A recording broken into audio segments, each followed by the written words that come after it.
या ठिकाणी यावर्षी सुद्धा देशमुख साहेब येणार होते, त्यांनी मान्य केलं होतं, पण नियतीला काही वेगळंच मान्य होतं आणि म्हणून त्यांच्या स्मृतीला अभिवादन करतो. त्यांचं या क्षेत्रातलं खूप मोठं काम आहे. ही पुरस्कार योजना देण्याचा निर्णय घेतला आणि स्वर्गीय विलासराव देशमुख आणि मुंडे साहेबांनी त्याला पाठबळ दिलं, म्हणून हा कार्यक्रम पुढं सुरू राहिला, दिसू लागली.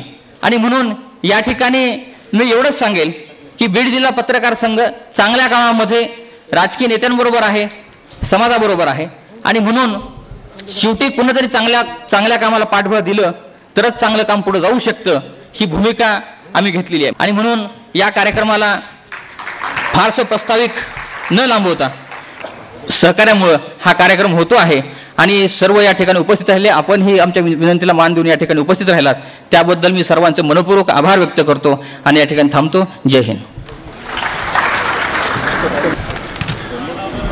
बीड जिल्हा पत्रकार संघ बीड स्वर्गीय समा गर्गे राज्यस्तरीय पत्रकारिता पुरस्कार वितरण सोहळा आपल्या सगळ्यांच्या उपस्थितीमध्ये आज होतोय. सर्वप्रथम आपल्या सर्वांच्या वतीनं आणि शहरातील सर्व नागरिकांच्या वतीनं आलेल्या सर्व प्रमुख पाहुण्यांचं मी हार्दिक स्वागत करतो.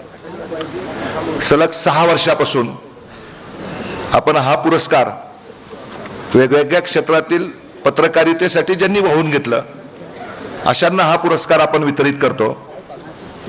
या व्यासपीठावर महाराष्ट्रातील अनेक मान्यवर आतापर्यंत उपस्थित राहिले. विशेषतः माजी मुख्यमंत्री कैलासवासी आदरणीय विलासरावजी देशमुख सलग 3ही कार्यक्रमाला पत्रकार संघाच्या या कार्यक्रमाला उपस्थित होते. एकदा नारायण राणे या कार्यक्रमाला आले. कर्षाने जी जाणीव होत असलेली उणीव ती आज पूर्ण होते. द्वारकानाथ संजगिरींची ओळख ही महाराष्ट्रातील क्रीडा रसिकांना विशेषतः क्रिकेटरना आणि आपल्या सगळ्यांना लेखणीच्या माध्यमातून होते. भारतातील सर्वोत्कृष्ट क्रीडा समीक्षक म्हणून सर्वश्रुत आहेत. जगाच्या पाठीवर जिथे जिथे क्रिकेट खेळले जाते तिथे तिथे त्या प्रत्येक देशाला संजगिरी साहेबांनी भेट दिली. ख्रिस गेल आपल्याला सगळ्यांना माहिती, एक हाती सामना जिंकून देणारा जगामध्ये कुणी असेल तर ख्रिस गेल आहे. ह्या ख्रिस गेलच्या बाबतीत त्यांची जे उपमा त्यांनी दिली ती कशी समर्पक आहे आपण बघा की ज्यावेळेस ख्रिस गेल अनिल अंबानी इराणाच्या हॉटेलवर जाऊन चहा पिल्यासारखं वाटतं. म्हणजे ख्रिस गेलने एखाद्या वेळेस कमी स्कोर केला तर तो अनिल अंबानी इराणाच्या हॉटेलवर जाऊन चहा पितो का काय असं वाटतंय का. अशा पद्धतीची त्यांची लेखणी उपस्थित आहेत.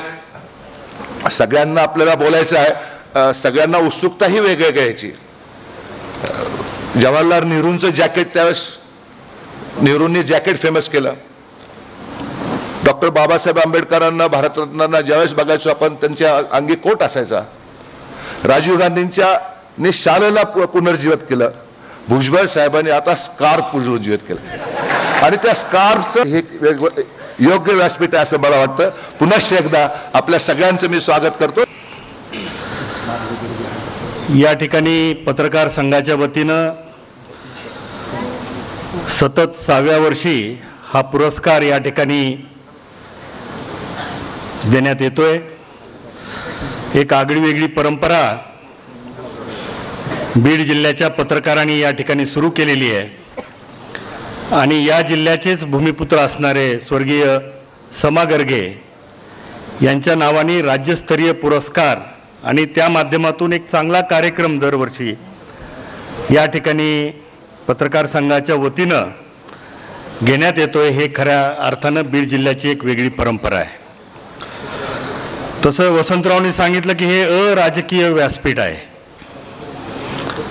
आता बीड जिल्ह्यातल्या कुठल्याही वर्तमानपत्रावर नजर टाकल्यानंतर त्याचं राजकीय अंग हे काही कळायला काही सर्वसामान्य माणसांना सुद्धा ते कळतं. परंतु शेवटी पत्रकार संघ हा अराजकीय आपण मानतो आणि म्हणून मला या कार्यक्रमाच्या निमित्तानं इथं उपस्थित असलेल्या सर्व पत्रकार बंधूंना निश्चितपणानं विनंती करायची आहे की आपला हा बीड जिल्हा जसं आपण म्हणतो की राजकीयदृष्ट्या आज महाराष्ट्रामध्ये चमकतोय, परंतु खऱ्या अर्थानं या बीड जिल्ह्यामध्ये आजही याही वर्षी 4 लाख कुटुंब बाहेरच्या जिल्ह्यामध्ये, बाहेरच्या राज्यामध्ये रोजगारासाठी जातात.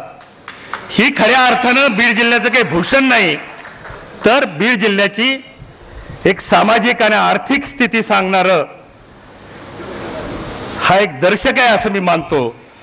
आणि म्हणून आम्ही राजकीय क्षेत्रामध्ये काम करणारे असो, सामाजिक क्षेत्रामध्ये काम करणारे असो, पत्रकारितेच्या क्षेत्रामध्ये काम करणारे असो, या बीड जिल्ह्यातलं हे दारिद्र्य, इथल्या सर्वसामान्य माणसाला भोगाव्या लागणाऱ्या यातना, याच्यातनं आपण विकासाच्या माध्यमातून केवळ भावनेचं राजकारण करून या ठिकाणी भागणार नाही, तर विकासाच्या माध्यमातून आपल्याला बीड जिल्ह्याला कसं पुढे नेता येईल आणि त्यासाठी काय योगदान आपल्याला एक पत्रकार, जागरूक पत्रकार म्हणून आपल्याला करता येईल, हे मला वाटतं की हे बीड जिल्ह्याच्या दृष्टीने अतिशय महत्त्वाचं आहे.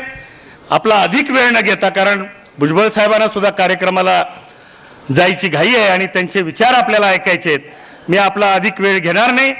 आपण मला या ठिकाणी पाहुणा म्हणून बोलवलं, माझा मान सन्मान केला, त्याबद्दल जिल्हा पत्रकारांचे मी मनापासून आभार मानून आपली रजा घेतो. जिल्ह्याचे लोकप्रिय खासदार आदरणीय गोपीनाथरावजी मुंडे साहेब संबोधित करतील.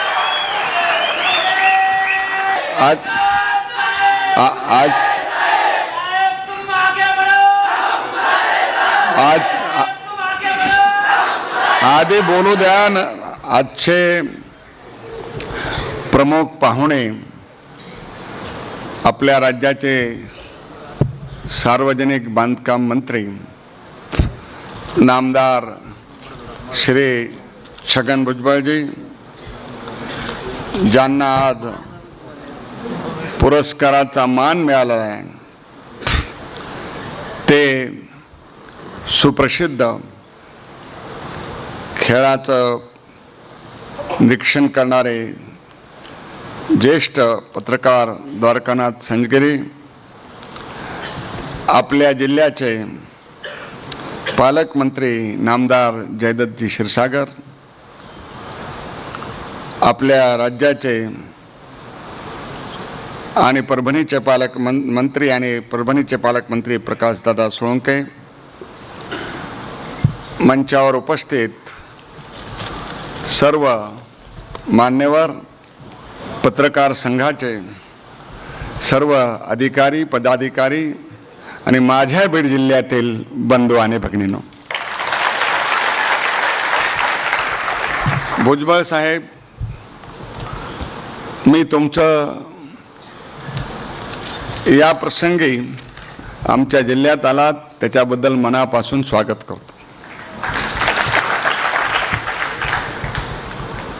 आज या कार्यक्रमात मला प्रकर्षाने आठवण होते ते माझे जिवलग मित्र श्री विलासराव देशमुख यांचे, कारण याच कार्यक्रमात आम्ही दोघंही 3 वेळा आलो होतो आणि त्यांच्या मृत्यूनंतर ज्या जुगलबंदी दाखवली ती ह्या कार्यक्रमाची एक जुगलबंदी दाखवलेली आहे. माझी आणि भुजबळांची बरीच जुगलबंदी होते बऱ्याच वेळा. खरं म्हणजे भुजबळांच्यावर माझा खूप राग आहे, कारण ते जर राज्यात वरच्या सभागृहात विरोधी पक्ष नेते नसते तर आमचं राज्य कधीच गेलं नसतं.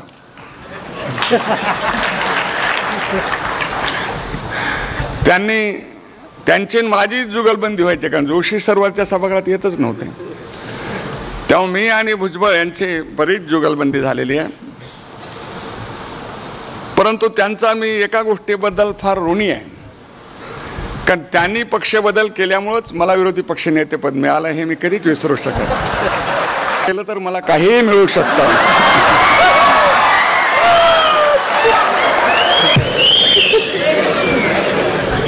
मी द्वारकानाथ संजगिरींचा चाहता आहे, वाचक आहे. समा गर्गेंचा जो हा पुरस्कार त्यांना मिळाला आहे तो योग्य अशा व्यक्तीला मिळालेला आहे, त्याच्याबद्दल मी त्यांचं अभिनंदन करतो. जयदत्तजी म्हणाले राजकारणात खेळ असू नये, खेळात राजकारण असू नये, पण संजगिरीचंच मी एकदा वाचलंय, खेळाचं राजकारण झालंय आणि राजकारणाचा खेळ झालेला आहे. राजकारण अशी गोष्ट आहे की ती कशापासूनही दूर नाही. राजकारण नाही अशी गोष्टच असत नाही. परंतु ह्या व्यासपीठावरून काही राजकीय बोलावं असं नाही आहे. समा गर्गे सरांचं आणि माझं पुण्यात 4 वर्षे मी त्यांच्यासोबत काम केलं. मी ज्यावेळी LLB ला शिकायला गेलो, म्हणजे मी शिकलेलो हे मला पहिल्यांदा सांगायचं, भुजबळांना वाटतच नाही. तर त्यावेळी मी शिकायला गेलो होतो तेव्हा मराठवाडा मित्रमंडळाच्या हॉस्टेलचा मी विद्यार्थी आहे. सर रोज हॉस्टेलवर यायचे, दररोज. आणि विलासराव देशमुख आणि मी त्या काळात विद्यार्थी होतो. समा गर्गेंनी हे मराठवाडा मित्रमंडळ निर्माण केलं ते शंकरराव चव्हाणांच्या नेतृत्वाखाली. त्या मित्रमंडळाचे विलासराव अध्यक्ष होते आणि समा गर्गे सरांनी निर्माण केलेली संस्था आता तिथं महाविद्यालय मोठी संस्था निर्माण झालेली आहे. आणि मला समा गर्गेंच्या खरं म्हणजे मला एकाने चिठ्ठी दिली, रघुनाथराव मुंडे, खरं म्हणजे ते माझ्या विरुद्ध उभा होते. तेव्हाच राजकारण वेगळं होतं. ते माझ्या विरुद्ध निवडून आलते पुढे, परंतु त्यांनी मला चिठ्ठी दिली की गर्गे सरांची त्यांची ओळख आहे, म्हणून त्यांनी मला हॉस्टेलला प्रवेश दिला. पुढे त्यांनी त्यांच्या विरोधात मी राजकारणात आलो, ती गोष्ट वेगळी. आणि म्हणून गर्गे सरांच्या बरोबर जीवनातला काही काळ मला काम करता आलं. त्यांच्या कन्यांनी बरोबर त्याचं वर्णन केलं. ते डावे होते, आता डावे करून उजवे करून कळतच नाही. त्यामुळं हा रंग आता शिल्लक राहिलेला नाही. त्यांनी सांगितलं की ते समाजवादी चळवळीत जोडले गेलेले होते. असे गर्गे आपल्या जिल्ह्याचे होते, ह्याचा आम्हाला सार्थ अभिमान आहे. आणि पत्रकार संघाचा मी मनापासून आभारी आहे की त्यांच्या स्मृती प्रित्यर्थ दरवर्षी पुरस्कार दिला जातो. दरवर्षी नियमितपणाने ते मला बोलवतात. ह्या बोलवण्यात नक्कीच राजकारण नाही. आणि मी सुद्धा नियमितपणाने येतो. आणि म्हणूनच मी सांगितलं की त्यामुळंच मला विलासरावची आठवण झाली. खरं म्हणजे आज प्रसंग चांगला आहे. एक खासदार आहे आणि भावी संभाव्य 2 उमेदवार मंचावर आहेत लोकसभेचे.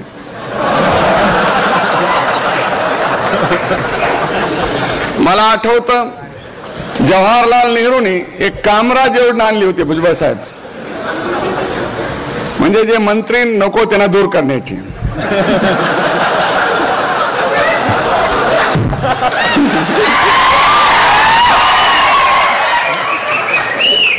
मग आता ही कुणाची योजना आहे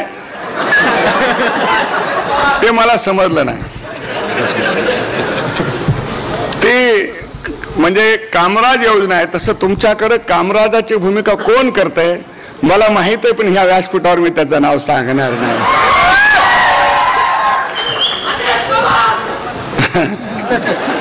म्हणजे बीड जिल्ह्याची जनता एवढी जागरूक आहे ह्याचाच मला अभिमान आहे.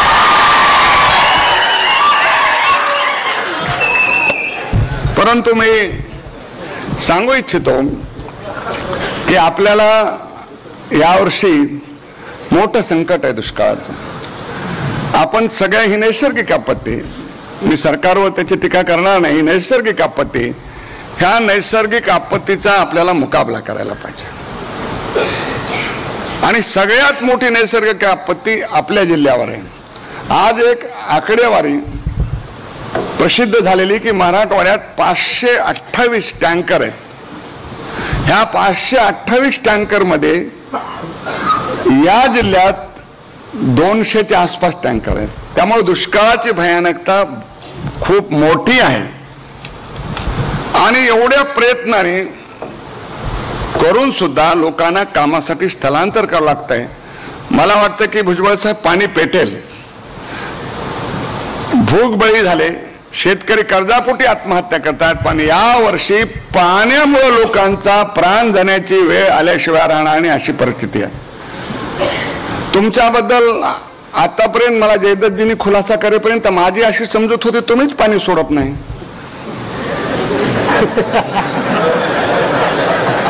आताही माझ्या मनात अर्धी समजूत तशीच आहे. कारण तुम्ही नाशिकला, आम्ही खाली, वरचे खालच्यानं पाणी येऊ देत नाही.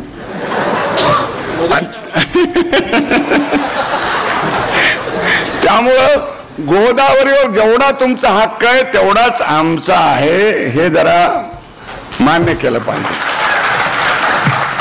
मला वाटतं की भुजबळांना मी जवळून ओळखतो.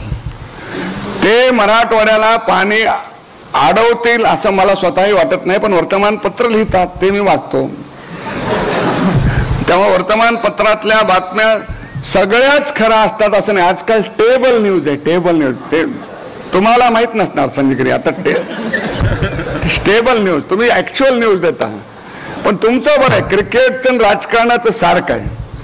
क्रिकेट बेभरोशाचा खेळ, राजकारण तर त्याच्यापेक्षा बेभरोशाचा.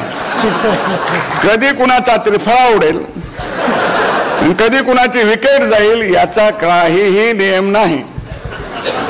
पण सचिन तेंडुलकर सारखं कायम आपण उभा असलं पाहिजे, या भूमिकेतून मी उभा आहे की आपल्याला उभा आहे म्हणजे राजकारणात उभा आहे. तर क्रिकेटमध्ये सातत्य, परिश्रम, पण शेवटी त्याचा तो की भुजबळ साहेब यंदा पाणी कमी आहे. तुम्ही जे पाणी सोडलं ते 3दा सोडण्याऐवजी एकदा सोडलं असतं तर जास्त वेळ आला असता. म्हणजे ह्याच्या कुणाची बुद्धी ही की 3दा पाणी सोडायची नाहीत, कारण पाणी सोडणं हे मला वाटतं पाटबंधारे खात्याचं आहे. तुमच्याकडे बांधकामचा चार्ज आहे असं माझी समजूत आहे. आणि तुम्ही एवढे प्रभावी नाहीत की सगळ्या खात्यावर तुमचा अधिकार आहे. नाराज होऊ नका माझ्यावर. तेवढं प्रभावी व्हावा अशा आमच्या भावना आहेत, पण आमच्या भावनाला तिकडे किंमत नाही. जयदत्तनी काही प्रयत्न केला तर ते होऊ शकेल. तर पाण्याचा प्रश्न गंभीर आहे. जायकवाडीत पाणी नाही. कुठल्याच महाराष्ट्राच्या 90% धरणात 15% पाणी नाही. पण मी भुजबळ साहेबांची एक गोष्ट मला माहित आहे की ज्यावेळी भुजबळ राज्याचे मुख्यमंत्री आणि विलासराव, कैलासवासी विलासराव मुख्यमंत्री होते, तुम्ही उपमुख्यमंत्री होतात, तेव्हा 27 TMC कृष्णेचं पाणी देण्याचा निर्णय तुमच्या काळात झालेला आहे. हे मात्र मला माहित आहे, कारण मी विधानसभेत त्याला तुम्ही चर्चेला उत्तर दिलं होतं. ते तुमची आम्हाला मदतीची गरज आहे. एक गोष्ट आहे, आपल्याला आपले माजी नगराध्यक्ष क्षीरसागर म्हणाले की तुम्ही मंडल आयोगासाठी लढता, तुम्ही सामान्यांसाठी लढता, खूप चांगली गोष्ट आहे. पण आता मंडलावर संकट आलंय. सहकारमध्ये ओबीसी विजयंतीच्या जागा काढून टाकलेल्या आहेत. आणि मला वाटतं की तुम्ही म्हणते म्हणता तुमच्या बरोबर समोर पण दादा काहीतरी सांगतायत, त्यांचं खाता येते वापस. नाही, म्हणून मला वाटतं भुजबळ म्हणतायत काढू देणार नाही, हे आश्वासन देण्यासाठी तर मी बोललोय. तर हो, केंद्राचे मंत्री शरद पवारच आहेत सहकार खात्याचे. मला वाटतं की बहुमत कुणाचं आहे. हो, मी भुजबळ केंद्रात येणार आहे म्हणून मी त्यांना ज्ञान देतो, ते खासदार होणार आहेत.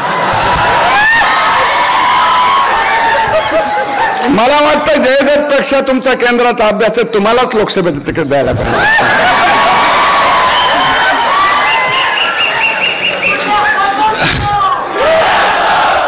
तर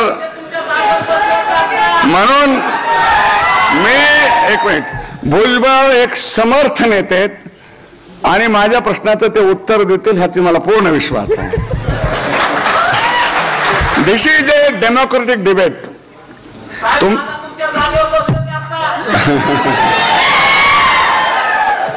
तर माझ्या जागेवर कुणीही बसू द्या, मला काही प्रॉब्लेम नाही.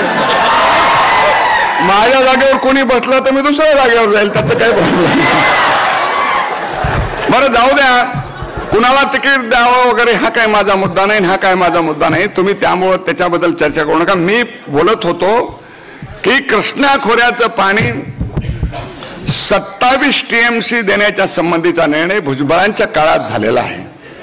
भुजबळ साहेब बाकीचं जाऊ द्या, माझं एकच मागणी की आता हा बीड जिल्हा, आपण 4 पदरी रस्त्याने सगळे जिल्हे जोडण्याची घोषणा केली, पण आमचा जिल्हा अजून जोडला गेला नाही. दोन्ही मंत्री इथे, तुम्ही आणि जयदत्त, तर जोडला गेलेला नाही. आणि अजून उस्मानाबाद जोडला गेला नाही. आता हा एडशे काय तुम्ही महामार्ग तो लवकर करा, निदान तुमच्या कारकिर्दीत करा, नाही तर ती बला आमच्या डोक्यावर येईल. तर त्यामुळं हा संभाजीनगर ते परळी, तुम्ही उस्मानाबाद करा, सोलापूर, संभाजीनगर ते परळी हा चौपदरी करा. हा जिल्हा तुमचे उपकार कधीच विसरणार नाही, ते करा.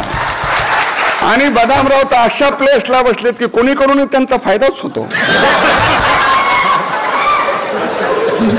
म्हणजे तुम्ही राजकीय अर्थ घेऊ नका, कारण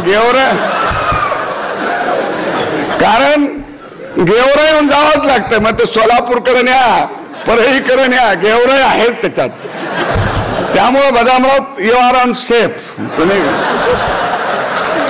जयदत्तने सहाय्य नाही केलं तर मी आहेच, तुम्ही बिलकुल काय.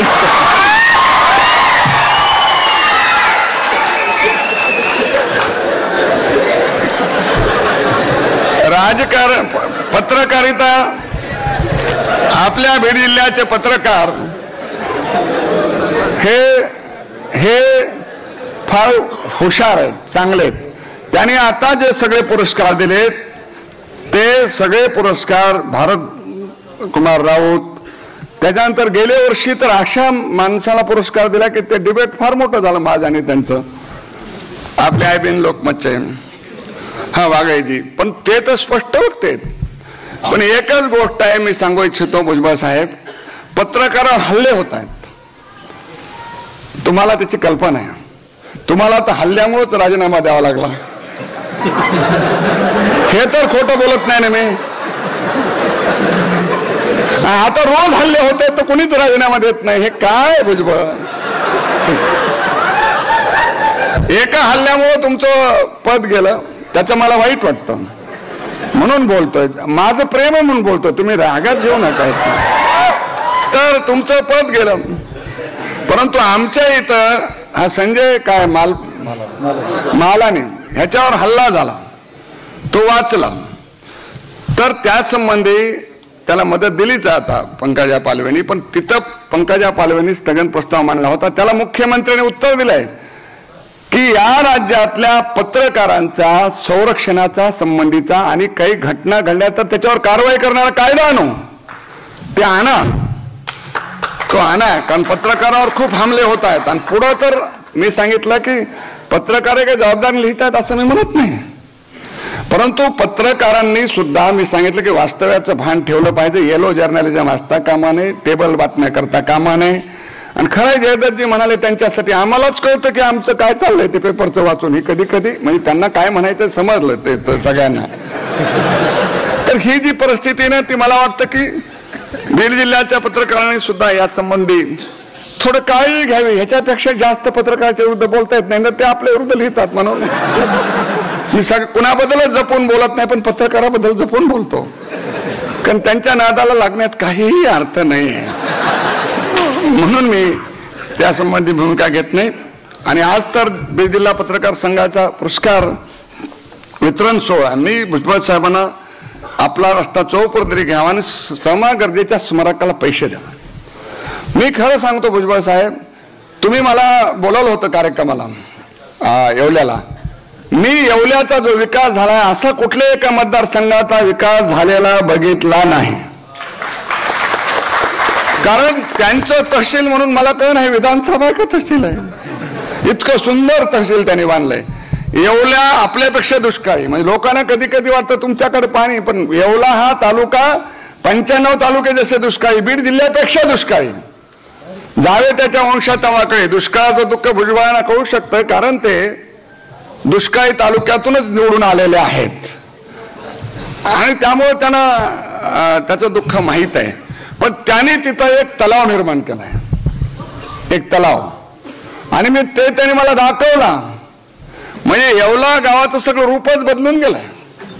आणि कुणी तुम्हाला वाटलं तर जरूर जाऊन बघा की त्या तालुक्याचा कसा विकास केला. आणि भुजबळांचं एक सोशल कमिटमेंट आहे, यात काही शंकाच नाही. मी त्यांचा विरोधक आहे, पण त्यांच्या सोशल कमिटमेंट बद्दल मला आदर आहे. त्यांनी आपल्या आमदार फंडाचा कोणताही पैसा पाण्याच्या विकासाशिवाय दुसऱ्या कशालाही दिला नाही, ही एक मोठी गोष्ट आहे. नाही तर आमचा सडकेला, नालीला आणि कार्यकर्त्याला कुठलंच काम कुठं गेलं देवाला आणि आम्हालाही माहिती नाही. तर हा पैसा पाण्यासाठी खर्च करावा ही जी कमिटमेंट आहे, सॅल्यूट फॉर दॅट. त्यामुळं मला असं वाटतं की पाण्याचा प्रश्न आता पुढाऱ्यांनी एकमेकाला अडवान जिरवापेक्षा पाणी अडवाने जिरवा खरोखर योजना राबवली पाहिजे. आणि त्यासाठी मला वाटतं की सरकारने मोठा आमदारांचा आणि खासदाराचा 50% पैसा हा कंपल्सरी हे वॉटर कन्झर्वेशनसाठी दिला पाहिजे. असं काहीतरी आपण करा. मला माहीत आहे की मी जास्त बोलतो ह्याची मला कल्पना आहे. बोललोय ते पुरेसं आहे. तर म्हणून भुजबळ साहेबांना मी विनंती केली की तुम्ही ह्या कार्यक्रमाला या. 2 गोष्टीच्या शंका आहेत की मराठवाड्याला तुम्ही पाणी मिळू दिलं नाही, ह्याच्याबद्दलही आपण जर बोललात तर मला बरं वाटेल. आणि अजून पाणी असलं तर सोडा, अशी एक विनंती करायची. पण ते नाही आहे, कारण तुमच्याकडे 3 धरणं आहेत, मध्यनगर जिल्ह्यात 2 धरणं आहेत आणि मग आमच्या जायकवाडीत. आणि त्याच्यामुळं पाण्याचा प्रश्न गंभीर बनलेला आहे. त्या प्रश्नाची सोडवणूक आत्ता रेल्वेने पाणी आणावं लागेल अशी परिस्थिती आहे. आणि पाणी 15 रुपयाला हंडा विकलं जाईल अशी भयंकर परिस्थिती. त्याच्यातून सरकारने मार्ग करावा. चांगलं काम सरकार करेल तर त्याला मी निश्चित संपूर्ण सहकार्य करेल अशी भुजबळ साहेब ग्वाही देतो. आपलं भांडण हे लोकशाहीच आहे आणि त्यामुळे दुष्काळाचं संकट महाराष्ट्रावर आहे त्याची जाणीव मला सुद्धा आहे. द्वारकानाथ संजगिरींचा मी सांगितलं, ते बोलतात सुद्धा चांगले, लिहितात सुद्धा चांगले आणि आम्हाला सामना कंपल्सरी वाचावं लागतं. त्यामुळे तुमचं सुद्धा नेहमी म्हणजे भुजबळ सुद्धा चोरून वाचतात हे मी तुम्हाला संजगिरीत सांगतो. सामना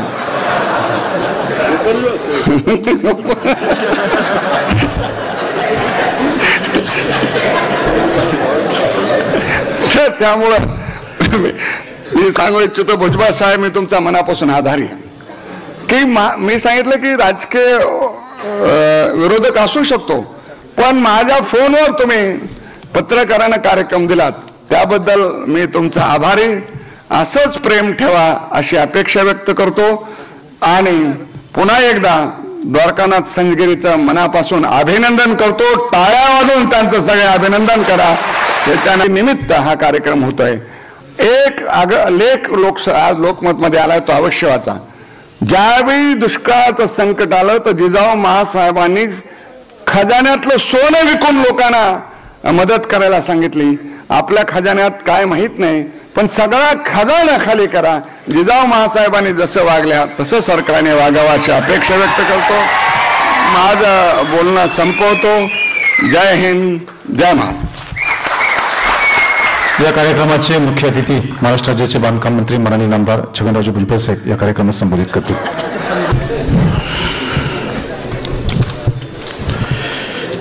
आता आपण ज्यांचं भाषण ऐकलं ते मुंडे साहेब, माझे शासनातील सहकारी जयदत्तजी क्षीरसागर, नामदार श्री सोळंके, बदामराव पंडित, उषाताई दराडे, पद्मभूषण भारतभूषण क्षीरसागर, सय्यद सलीम, संतोष मानूरकर, गर्गे कुटुंबीय आणि आज ज्यांना स्वर्गीय गर्गे राज्यस्तरीय पत्रकारिता पुरस्कार देऊन गौरवण्यात आले ते ज्येष्ठ क्रीडा पत्रकार श्री द्वारकानाथ संजगिरी, उपस्थित सर्व सभामंचावरील प्रतिष्ठित पत्रकार मित्र आणि माझ्या बांधवांनो, भगिनी आणि मातांनो, आज ज्यांनी भारतीय संस्कृतीची ओळख संपूर्ण जगाला करून दिली त्या स्वामी विवेकानंद आणि राजमाता जिजामाताच्या दोघांचाही आज खरं तर त्यांचा जन्मदिवस आहे. म्हणून या दोघांनाही मी आपल्या सगळ्यांच्या वतीनं अतिशय मनपूर्वक आदरांजली वाहतो.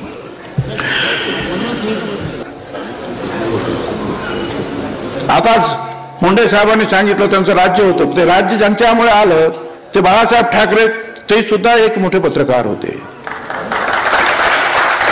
व्यंगचित्रकार होते, पत्रकार होते. आणि एक पत्रकार जो आहे बाळासाहेब ठाकरेंसारखा, त्याने कुठलंही जे आहे राजकीय पार्श्वभूमी पाठीमागे त्याची खास नव्हती, फक्त प्रबोधनकार ठाकरे यांचं जे आहे बाळकडू जे मिळालं होतं त्यांना तेच. पण त्यांनी एक स्वप्न पाहिलं. अचानक जे आहे व्यंगचित्रकार, जगातले एक श्रेष्ठ व्यंगचित्रकारच ते, परंतु त्यांनी व्यंगचित्रकाराबरोबरच त्यांनी ठरवलं की मी शिवसेना काढणार. त्यांनी शिवसेना काढलं, एक स्वप्न दिलं लोकांना, मी या महाराष्ट्रावर भगवा झेंडा फडकवणार. आणि पत्रकार बाळासाहेब ठाकरेंनी तो शब्द जो आहे खरा करून दाखवला. पत्रकार काय करू शकतो, पत्रकारांमध्ये एवढी ताकद आहे. परंतु जे आहे कमिटमेंटनं जर काम जर पत्रकारांनी केलं तर ते निश्चितपणे पुढे जाऊ शकतात. काही पत्रकार जे आहेत आम्हाला फक्त ठोकायचं काम करतात, सांगायचं काम करतात, तुम्ही असे आहे, तुम्ही तसे आहे, हेच का करत नाही, मी तेच का करत नाही, आणि तुम्ही फक्त बोलताय बिलता. आता हे अनेक काही गोष्टी ज्या समाजामध्ये घडत असतात त्याला सुद्धा राजकारणी जबाबदार ठीक आहे, राजकारणात जबाबदार आहेत, कारण ते राजकारणी राज्यकर्ते करतात, त्याची जबाबदारी आहे. पण बाकी सगळ्यांची जबाबदारी नाही का? इलेक्ट्रॉनिक मीडिया आपण सगळ्यांनी पाहिलं. कारण मला ते ज्ञानेश महाराव ते बोलत होते की काय चाललंय या समाजामध्ये, असं आहे तसं आहे, राजकारणी हे करत नाही, ते करत नाही, ते करत नाही, ते करत नाही, समाज कुठे चाललेलं वगैरे वगैरे. मी सांगितलं बाबा ठीक आहे, आम्ही दोषी आहोत. पत्रकार म्हणून तुमचं काय आहे की नाही, तुम्ही एक कुठलाही चॅनल सकाळी चलावा बघू, सकाळी जे आसाराम बापू, अमका बापू, तमका बापू सगळ्यांचं सुरू असते. आता ते आसाराम बापू काय म्हणतात काय नाही तर तुम्ही ऐका, तुम्ही काय ते थोडं काय झालं का भविष्य आजचा दिवस कसा जाणार काय सांगणार मी लोकांना. बघ ते झालं की आज मंगळवार, मग कुठल्या कुठल्या मंदिरात गेलं पाहिजे आणि काय काय केलं पाहिजे ते सांगणार. आज बुधवारचं काय केलं पाहिजे सांगते, व्रत कसं करावे, उपवास कसा करावा, तपसाधना कशी करावी, ते झालं का मग काहीतरी मध्ये बातम्या येतील. मग दुपारच्या वेळेला जेवण कसं करावं ते पण येईल. थोडीशी संध्याकाळ झाली की ताबडतोब जे आहे ते काय ते रडारडीचे जे काय तुमचे काय असतात काय सिरियल्स वगैरे, घरी गेलं आपण बघा अरे महिला मंडळ रडते काय म्हणते, कारण ते टीव्ही वाले रडतात, हे रडते ते पण रडते. असे ते झालं का झालं का परत एकदा जे भूत खेत स्मशानामध्ये काय असं आहे ते तसंच आहे, आणि तो भोपळा आहे, तो माणसं तो दाढीवाले माणसं, आणि ते काय काय दाखवता तुम्ही. आणि ते झाल्यानंतर काय दाखवतात, काय अमका अमका मर्डर सनसनी. मग तो मर्डर झाला कसा, म्हणजे ज्यांना माहित नसेल ना त्यांना कसा झाला हे दाखवायचं काम तुम्ही करणार. म्हणजे तुमची स्वतःची जे आहे पत्रकार, शेवटी आम्ही हे सांगू आज एवढे 100, 200, 500, 1000 माणसं ऐकणार, पण तुम्ही जे सांगाल आणि दाखवाल एका क्षणामध्ये ज्या लाखो कोट्यावधी लोक ऐकत असतात, वाचत असतात, बघत असतात, त्यांच्यावर ते परिणाम होत असतात.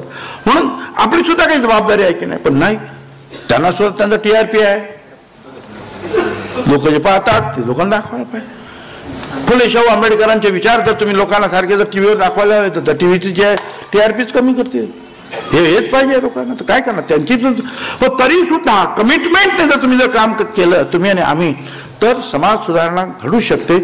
हे पत्रिका एवढी ताकद जी आहे हे मीडियामध्ये आहे. ताकद आहे मीडियामध्ये राज्य उठवण्याची, ताकद आहे मीडियामध्ये राज्यकर्ते निर्माण करण्याची, ताकद आहे मीडियामध्ये राज्यकर्ते नष्ट करण्याची, ताकद आहे मीडियामध्ये समाज घडवण्याची, आणि ताकद आहे मीडियामध्ये समाज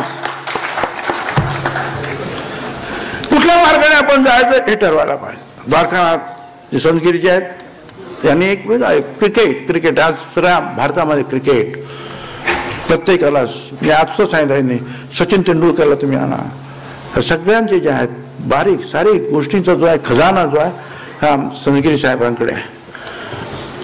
आणि ते आपण मीही वाचतो, आपणही सगळे वाचता, कारण अनेक वेळा आपण पाहतो, पण त्याच्या पलीकडे काय आहे त्या खेळामध्ये, जसं बिटवीन द लाईन्स काही वाचायचं असतं, ऐकायचं असतं, पाहायचं असतं, संतगिरी साहेब ते करत असतं. त्यामुळे अतिशय महत्वाचं काम आहे. आता मुंडे साहेबांनी तर खूप बोललं, मला वेळ कमी आहे कारण मला दुसरा एक कार्यक्रम आहे समता परिषदेचा, त्याच्यामुळे आज मला काही जास्त काही मुंडे साहेब बोलता येणार नाही.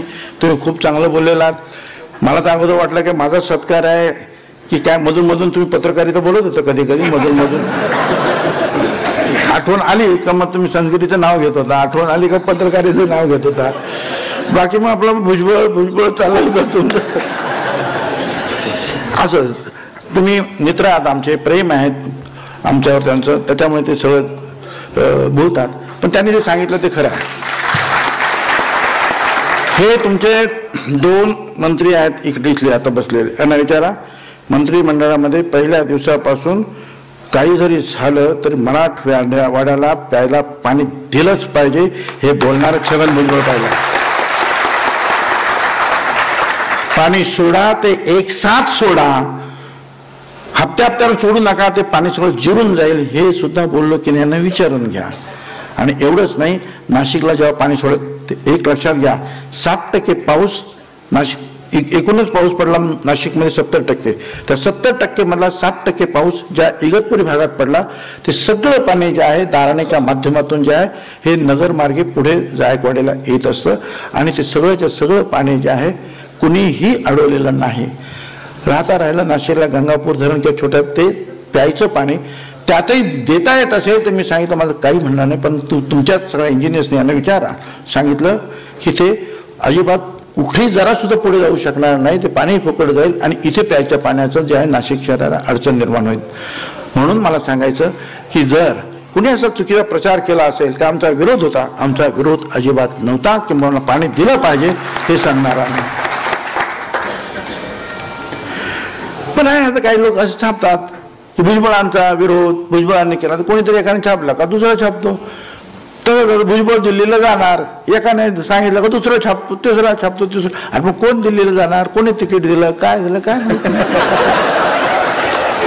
नाही. काही काळजी करू नका, तुम्ही तिकडे दिल्लीत राहा, मी इथे महाराष्ट्रामध्ये सांभाळतो. आणि गरज आहे चांगल्या विरोधी पक्षाच्या दिल्लीमध्ये, अतिशय चांगली गरज आहे आणि ती गरज तुम्हीच पूर्ण करू शकता.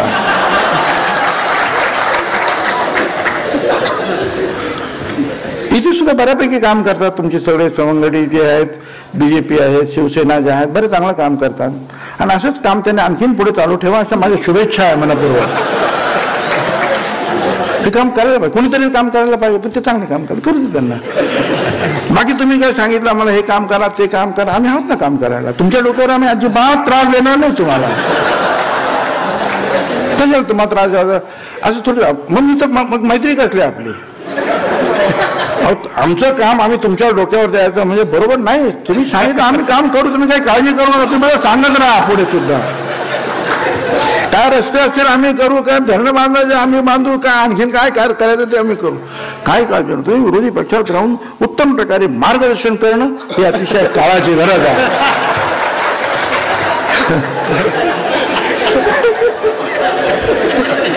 मला सांगा त्यांच्या एवढं उत्तम प्रकारे विरोधी पक्ष नेतेपद किती उत्तम प्रकारे त्यांनी सांभाळलं होतं की नाही, सांभाळलं होतं. त्याच्यामुळे ते त्यांनी, आणि आज सुद्धा आता तर ते देश पातळीवर आहेत, त्याच्यामुळे त्यांना विरोधी पक्षाचा अतिशय पक्षात काम करण्याचा चांगला मोठा अनुभव सुद्धा आलेला आहे. आणि ते जोडीला आता तिथे गडकरी साहेब पण तिथे आहेत, त्याच्यामुळे एकमेकाला चांगलं मार्गदर्शन आपण करत.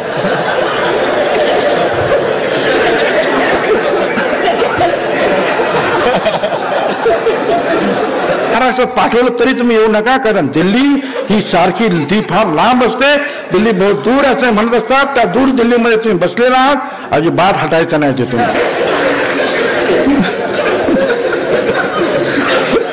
परत सोपं आहे तेवढं लांब जायचं.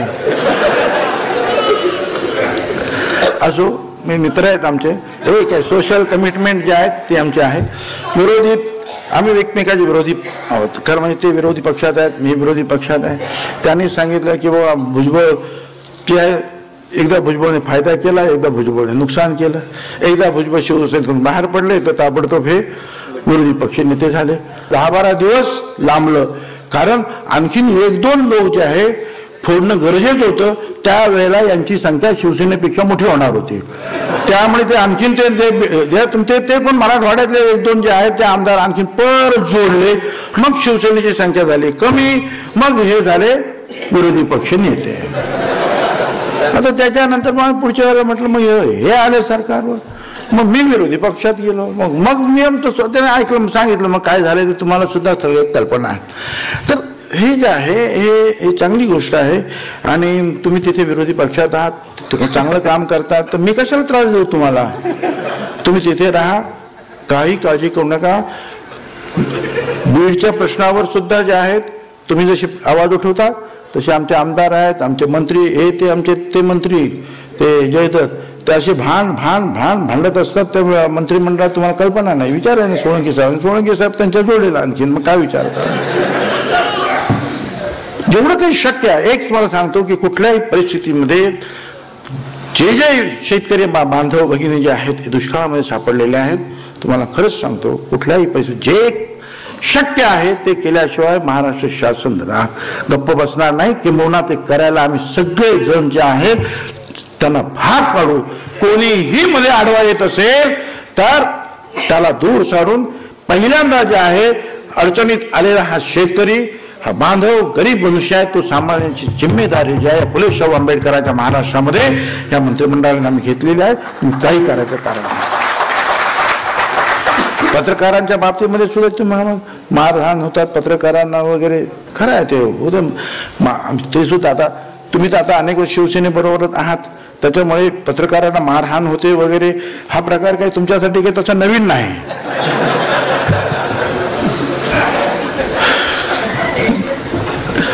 पण एक आहे की त्याच्यासाठी जे आहे ते होता कामा नये आणि पत्रकारांना सुद्धा आपलं म्हणणं मांडण्याचा पूर्ण अधिकार या देशानं दिलेला आहे, घटनेनं दिलेला आहे. त्यांच्या संरक्षणासाठी आपण काहीतरी एक यंत्रणा निर्माण केली पाहिजे. यासाठी नारायण राणे यांच्या अध्यक्षतेखालील समितीनं निर्णय घेतलाय आणि ते निर्णय जे आहे ती सगळी समितीचा अहवाल जो आहे सध्या पृथ्वीराज चव्हाण यांच्याकडे आहे, याची आपल्याला कल्पना आहे. योग्य तो निर्णय जो आहे निश्चितपणे घेतला जाईल.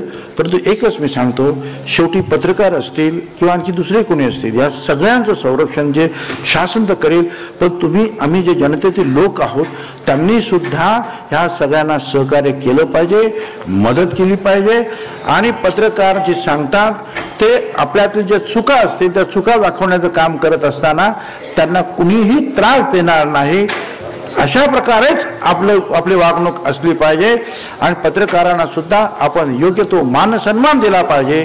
हा मान सन्मान मिळत गेला पाहिजे म्हणून तर हा आजचा कार्यक्रम आहे. संगेरी साहेबांसारखे वेगवेगळे जे आहेत पत्रकार आज काम करत असताना समाजाचं फार मोठं खरं म्हणजे समाजावर त्यांचं ऋण आहे आणि ते ऋण मान्य करण्यासाठी आपण सगळे इथे एकत्रित झालेलो आहोत. मी संगेरी साहेबांचं मनापासून अभिनंदन करतो. त्याचबरोबर आपल्या वार्ताहर संघाचा आपण ज्यांनी हे सगळं कार्यक्रमाला मला बोलवलं मी आपला मनापासून आभार मानतो. तर मी थोडा मला उशीर झालेला आहे. मफलर ते भारत गोष्टी म्हणतात मफलरचं काय अरे बाबा हे गरीबाची मफलर आहे ना, थंडीत वाऱ्यात त्याच्या सगळ्याला उपयोगी पडते ना रे बाबा. तो चांगली दिसत असेल तर माझी काय हरकत नाही, तुम्ही सुद्धा वापरायला सुरुवात करा. धन्यवाद. जय हिंद, जय महाराष्ट्र. मागर्गे पुरस्कार देऊन त्यांचा सन्मान आणि गौरव आपण जिल्हा पत्रकार संघाच्या वतीने मान्यवरांच्या शुभ हस्ते केलेला आहे. ते ज्येष्ठ क्रिकेट समीक्षक आणि महाराष्ट्रातील लोकप्रिय पत्रकार आदरणीय द्वारकानाथजी संजयगिरी यांना विनंती करतो की त्यांनी सत्कार करतात आपलं मनोवत्त करावं. सर्व कार्यकर्त्यांना विनंती कृपया त्यांचं निवेदन ऐकल्याशिवाय आपण कोणी जागा सोडायची नाही. मुंडे साहेब, नामदार क्षीरसागर साहेब कोणीच हलणार नाहीत. फक्त भुजबळ साहेब कार्यक्रम सोडून पुढच्या कार्यक्रमासाठी रवाना होतील. तत्पूर्वी द्वारकानाथ संजयगिरीजी आपलं सर्वात नमस्कार.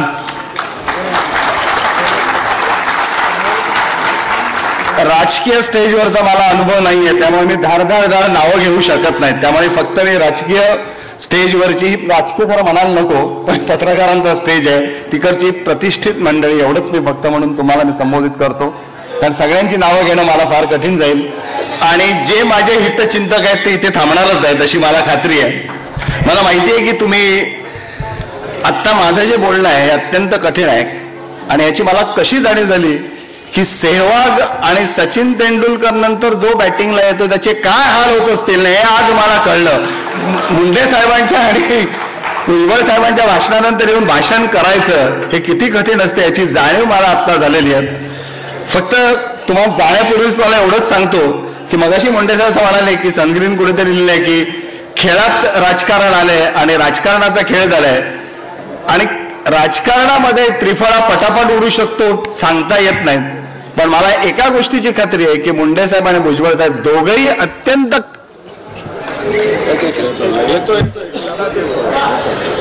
भुजबळ साहेबांनी टीम बदलली तरी ते निवडून येतात हे तुम्हाला माहिती आहे. आणि त्याचबरोबर मुंडे साहेबांना किती विरोध झाला तरी बीडमधून तेच खासदार होणार याची तुम्हाला खात्री आहे. उडवण्याची ताकद मला वाटत नाही कोणामध्ये. पण जाता जाता एकच सांगतो की राजकीय पत्रकारिता जरी मी केलेली नसली तरी एकदा मी केलेली आहे. कपिल पाटीलचा आज दिनांक नावाचं एक वर्तमानपत्र होतं, ते तो मला असं म्हणाला की अरे तू नेहमी सचिनच्या बॅटिंग बद्दल लिहितोस तर बाळासाहेबांबरोबर जा आणि बाळासाहेबांच्या बॅटिंगवर लिही. त्या एकंदरीत त्यांचा जो दौरा होता आणि त्यावेळेला तुमचं राज्य आलं 95 साली आणि 2014 साली मला असं वाटतं की माझा पायगुण तुम्हाला किंवा भुजबळ साहेबांना नक्कीच उपयोगी पडू शकतो. कोणाबरोबर जायचं हे तुम्ही ठरवा, मी यायची माझी तयारी आहे. नाही, भुजबळ साहेब माझ्या कॉलेजचे आहेत. आणि पण सांगतो मगाशी माझा असा उल्लेख सगळ्यांनी केला की मी जगभर फिरू शकलो. होय, डीएमसी मध्ये काम करून सुद्धा जगभर फिरणं ही सोपी गोष्ट नसते, कारण तुम्हाला माहिती आहे वेगवेगळ्या परमिशन्स घ्यायला लागतात. पण तरी सुद्धा मी फिरू शकलो कारण भुजबळ साहेबांसारखे आणि मुंडे साहेबांसारखे राज्यकर्ते तिथे होते, त्याने आम्हाला परमिशन दिली आणि म्हणून जाऊ शकलो. म्हणजे शिवसेना बीजेपीचं राज्य होतं आणि ते मला वाटतं अजून बरेच वर्ष तिकडे राज्य आहे, त्याने आम्हाला परमिशन दिली. नाही तर सरकारी कर्मचाऱ्याला परदेशी जाण्यासाठी कितीतरी अडथळे असतात आणि ते अडथळे मला कधीही पार करावे लागले नाहीत, कारण यांच्यासारखी राज्यकर्ते मंडळी होती. आणि म्हणूनच माझ्यामध्ये जे काही टॅलेंट असेल, जी काही गुणवत्ता असेल ना, ती गुणवत्ता तिथे विकसित होऊ शकली आणि त्यांचं खरंच श्रेय ह्या राजकारणातल्या मंडळींना जातं. स्टेडियमचा मगाशी उल्लेख तुम्ही केलात तर सचिन तेंडुलकरला मी इथे आणण्याची जबाबदारी घेऊ शकत नाही, पण मी 100% सांगू शकतो त्याला मी प्रयत्न करीन त्याचं मन इथे वळवायला आणि तो इथे बीडमध्ये येईल त्याच्यासाठी नक्की प्रयत्न करीन. पण मी पुढे जाऊन तुम्हाला सांगेन की तुमच्या इथे जर एक स्टेडियम होणार असेल, इथे क्रिकेटचं इन्फ्रास्ट्रक्चर उभं राहणार असेल ना, तर माझी खात्री आहे की तुमच्यात एक सचिन तेंडुलकर निर्माण होऊ शकतो. तुम्हाला बाहेरचं सचिन तेंडुलकर हवाय कशाला? कारण आजपर्यंत मगाशी कोणीतरी सांगितलं की इथे 12 आमदार आहेत आणि 2 खासदार आहेत, बरोबर आहे ना? तुमच्याकडे वाटत तुम्ही अजून एकही क्रिकेटपटू निर्माण केलेला नाहीये. तर या स्टेडियमच्या निमित्ताने जेव्हा तुमच्याकडे इन्फ्रास्ट्रक्चर उभं राहील क्रिकेटचं, त्यावेळेला तुमच्याकडे सुद्धा एखादा सचिन तेंडुलकर निर्माण होऊ शकतो. मग तुम्हाला दुसऱ्या कुठल्याही क्रिकेटपटूला इथे बोलवायला लागणार नाही, तुमचाच सचिन तेंडुलकर तुम्हाला मदत करेल. अजून ज्या 10-15-20 वर्षांनी जर एखाद्या कार्यक्रमाला इथे आलो तर तो सचिन तेंडुलकर आपल्याला दिसायला हवा असं मला स्वतःला वाटतं. या ह्याच्यामध्ये मगाशी या पुरस्काराबद्दल बरंचसं बोललं गेलं की माझा सन्मान झाला.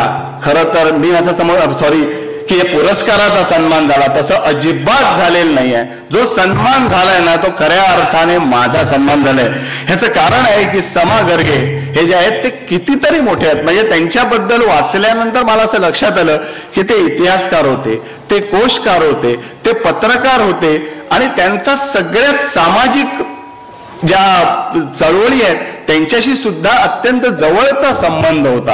आम्ही साधे एंटरटेनर आहोत. मी येऊन फक्त एंटरटेन करतो, जे काही लिहिणं असतं की ठीक आहे याच्या मागे थोडासा अभ्यास असतो, पण खऱ्या अर्थाने मूलभूत काम जे केलेलं आहे ना ते ह्या गर्गेसारख्याच मंडळींनी केलेलं आहे आणि त्यामुळे जो सन्मान होतोय किंवा मान होतोय तो माझा होतोय असं मला वाटतं. त्यांचा अजिबात त्यांचं हे काही नाही. त्यानं खरं तर म्हणजे तेंडुलकरच्या समोर गंभीर आहे तितका सुद्धा मी त्यांच्या समोर नाही असं मला गंभीरपणे वाटतं, हेही तुम्हाला मी सांगतो.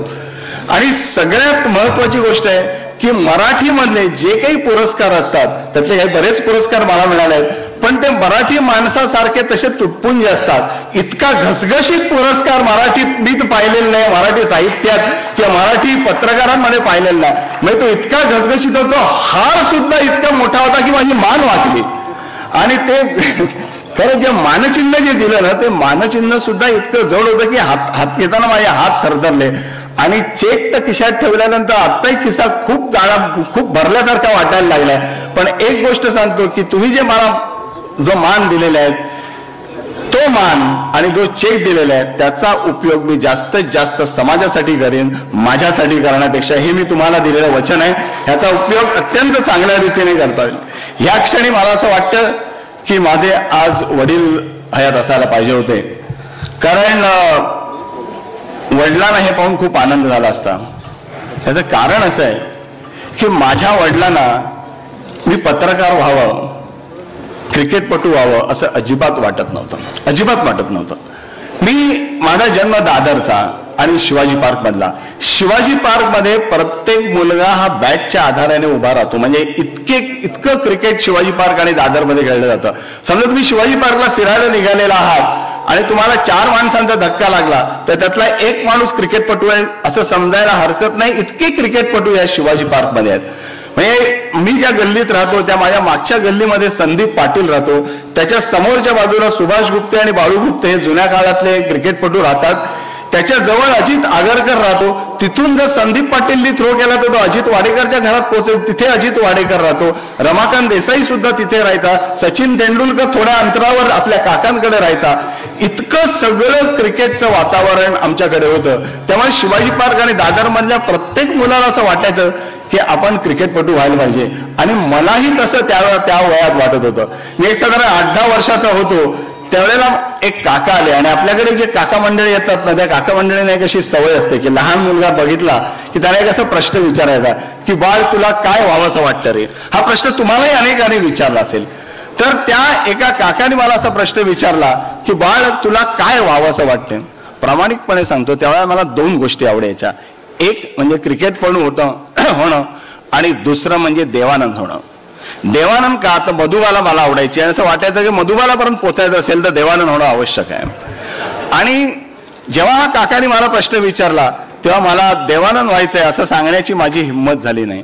मी माझी छोटीशी छाती फुलवली आणि त्या काकाला सांगितलं की मला क्रिकेटपटू व्हायचंय. शाबास म्हणाले. म्हणून मी कौतुकाने वडिलांकडे पाहिलं तर वडिलांचा चेहरा मारक्या म्हशीसारखा होता. मला लक्षात आलं की माझं अपील चुकलंय. काका निघून गेले आणि सेवाग स्क्वेअर कट मारतो तशी स्क्वेअर कट वडिलांनी माझ्या गालावर मारली. आजही आठवण झाली की माझा हात माझ्या गालावर जातो. आणि ते जे म्हणाले नंतर ते फार महत्वाचं होतं. ते असं मला म्हणाले गाढवा, हे अर्थात फारसं महत्वाचं नाही, ते उठसूट मला गाढवा म्हणत. पुढचं वाक्य फार महत्वाचं होतं. ते मला असं म्हणाले की तुला काही भिकेचे डोळे लागल्यात का. कारण ही जी गोष्ट तुम्हाला सांगतोय ती 60-62 सालची गोष्ट सांगतोय. त्या काळामध्ये क्रिकेटपटू होणं म्हणजे भिकेचे डोळे लागणं असं घरच्यांना वाटायचं. आज वाटू शकत नाही. कारण आज तुम्ही बघता की IPLच्या जमान्यामध्ये इशांत शर्मा येतो, एक बॉल टाकतो तर त्याला एका टाकलेल्या बॉलला 1 लाख रुपये मिळतात. मग त्याच्यावर एक चौकार मारलेला असो किंवा एक षटकार मारलेला असो. त्या काळामध्ये क्रिकेटमध्ये पैसे नव्हते. तर त्यामुळे मला कधीही क्रिकेटपटू होण्यासाठी घरून कुठल्याही प्रकारची परमिशन नव्हती. माझं नुकसान थोडंफार झालं, पण माझ्यापेक्षा मला असं वाटतं देशाचं नुकसान झालं, कारण देशानेच दुसरा सुनील गावस्कर गमावला असं मला नेहमी वाटतं या बाबतीत. पण सगळ्यात महत्वाची गोष्ट अशी की त्याच्यानंतर मी इंजिनिअरिंगला गेलो, आणि इंजिनिअरिंगला गेल्यानंतर सुद्धा माझ्या वडिलांना असं वाटत होतं की मी इंजिनियरच व्हावं, दुसरं काहीही होऊ नये. कारण त्यांचं शिक्षण पुरं होऊ शकलं नव्हतं. त्यांचे वडील 1942च्या चळवळीमध्ये भाग घेतला, त्यांची नोकरी गेली. माझ्या वडिलांना शिक्षण सोडून नोकरी करायला लागली. त्यामुळे कुठेतरी त्यांची जी अँबिशन होती ती अँबिशन त्यांनी माझ्यावर थोडीशी लादली होती. मला कॉलेजला असताना ते काहीही करायला देत नव्हते. मी इतर ऍक्टिव्हिटीजमध्ये बऱ्याच असायचो, कारण व्हिजिटियामध्ये खूप चांगल्या ऍक्टिव्हिटीज होत. मी BE पास झाल्यानंतर मला फर्स्ट क्लास मिळाल्यानंतर मी वडिलांना भेटलो, त्यांना नमस्कार केला आणि त्यांना सांगितलं की पप्पा मला आज फर्स्ट क्लास मिळालेला आहे, पण मी 3-4 गोष्टी तुमच्यापासून लपून ठेवलेल्या आहेत. मी हे करताना मराठी वाङ्मय मंडळाचा सेक्रेटरी होतो, मी लिटररी ऍक्टिव्हिटीचा सेक्रेटरी होतो, मी क्रिकेट खेळायचो, सगळं खेळायचो. वडिलांनी पुन्हा एक पाठीत जोरात धपाडा घातला आणि असं मला म्हणाले, हे उद्योग जर तू केले नसतेस ना तर तुला डिस्टिंक्शन मिळालं असतं.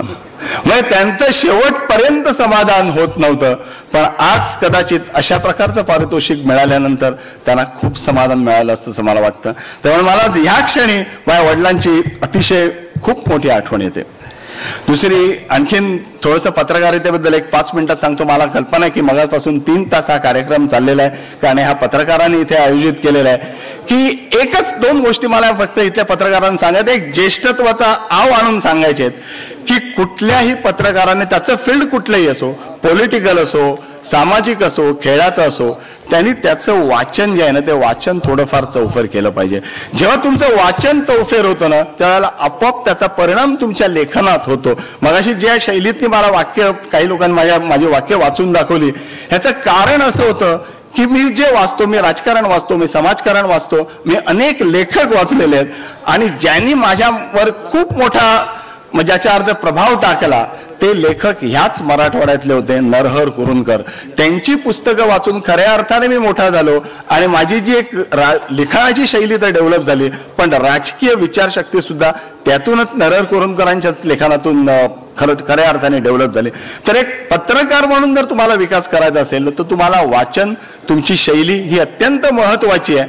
कारण आज जशी प्रिंट मीडिया आहे त्याचप्रमाणे प्रिंट मीडिया बरोबर इलेक्ट्रॉनिक मीडिया आहे, इतक्या सगळ्या गोष्टी तुम्हाला मिळत असतात की जर तुमचं जे काय आहे ते जर दुसऱ्या सकाळी वाचलं पाहिजे असेल तर ते वाचण्यासाठी तुमच्याकडे एक शैली पाहिजे. तुम्ही त्यांना तुमच्याकडे ओढलं पाहिजे आणि ओढण्यासाठी एक तर तुमच्याकडे एक एक्स्ट्रॉर्डिनरी स्टोरी पाहिजे, एक वेगळा विचार पाहिजे, नाहीतर ती शैली पाहिजे. ह्या गोष्टी पत्रकारांनी मला असं वाटतं की त्यांच्यामध्ये डेव्हलप करायला पाहिजे आणि पत्रकारिता ही एक प्रचंड ताकद आहे, यात काही वादच नाही. आज आपण बघतो की केजरीवाल असो, अण्णा हजारे असो, त्यांच्या मागे पत्रकार उभे राहिल्यानंतर, त्यांच्या मागे चॅनल उभे राहिल्यानंतर कसं जग बदलतं. लाखो हजारो माणसं त्यांच्या भोवती जमा होतात. पण त्याच वेळेला मला एका गोष्टीची जाणीव होते आणि प्रत्येक वेळेला असं जाणवतं की महात्मा गांधी किती मोठे असले पाहिजेत. म्हणजे आपण एक विचार करूया की त्या काळामध्ये, महात्मा गांधींच्या काळामध्ये टेलिव्हिजन नव्हता, रेडिओ अत्यंत कमी होता, फक्त वर्तमानपत्र होती, ती थोडीफार वर्तमानपत्र असायची, तरी सुद्धा त्यांनी एक कुठलाही सत्याग्रह हातात घेतला, कुठलीही चळवळ हातात घेतली की अख्खा भारत उभं राहायचा. टेलिकम्युनिकेशनची काहीही सोय नसताना उभं राहायचं, हे किती मोठं काम आहे ना, हे आज आपल्याला याच्यातून कळतं. आपल्या हातात प्रचंड ताकद आहे पत्रकार मित्रांनो, आणि त्या ताकदीचा आपण जसं मगाशी भुजबळ साहेबांनी सांगितलं तसा अत्यंत चांगला त्याचा उपयोग केला पाहिजे. तो सकारात्मक उपयोग जास्त असावा. मला माहिती आहे की आपण सेन्सेशनलिझम जास्त देतो, नाईलाज असतो, पण सकारात्मक उपयोग जर केला तर ह्या देशाचं अत्यंत भलं होऊ शकेल, या समाजाचं भलं होऊ शकेल. आपल्याला खूप गोष्टी करायच्या आहेत आणि त्यासाठी मला असं वाटतं टिळक आगरकरांचं आपण नाव नेहमी घेतो, पण गर्गेंसारखी जी मंडळी आहेत त्यांच्याबद्दल सुद्धा माहिती जास्तीत जास्त उपलब्ध व्हावी, ती मुंबई पुण्या या ठिकाणी जास्त उपलब्ध व्हावी. आणि ही सगळ्यात महत्वाची गोष्ट आहे. ह्या पत्रकारांबद्दल सुद्धा आपण काहीतरी एक केलं पाहिजे. जवळजवळ आज 3 तास हा कार्यक्रम चालला, तुम्ही मला इथे बोलवलं, माझा जो सन्मान केला त्याबद्दल मी आपला अत्यंत आभारी आहे. आणि सगळ्यांचे एवढे भाषण झाल्यानंतर सुद्धा इतकी लोक थांबली आणि मला ऐकून घेतलं, त्याबद्दल मी आपल्याला धन्यवाद देतो. जय हिंद, जय महाराष्ट्र.